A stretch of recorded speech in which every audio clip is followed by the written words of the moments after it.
কিন্তু বাঙালি জাতি তো বড় আবেগী জাতি, যখন দেখেছে যে তার ভাই রাজপথে তাকে হত্যা করতেছে, বাংলাদেশে একটি নিপীড়ন চলতেছে, ক্র্যাকডাউন চলতেছে, তখন তারা কিন্তু বসে থাকতে পারে নাই।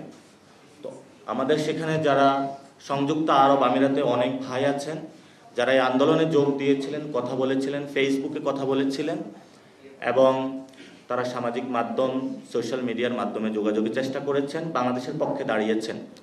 গণঅভ্যুত্থান পরবর্তী সময়ে সেখানে অনেককে গ্রেপ্তার করা হয়েছে, অনেকের ইমিগ্রেশন ব্লক করা হয়েছে, অনেককে এখনও গ্রেপ্তার করা হচ্ছে। সেখানে তাদের সাথে একটি আন্তঃসংযোগ চ্যানেল চালু করা হয়েছিল, অনেকে মুক্তি পেয়েছে। কিন্তু যারা এখন গ্রেপ্তার হচ্ছে, প্রিভিয়াসলি গত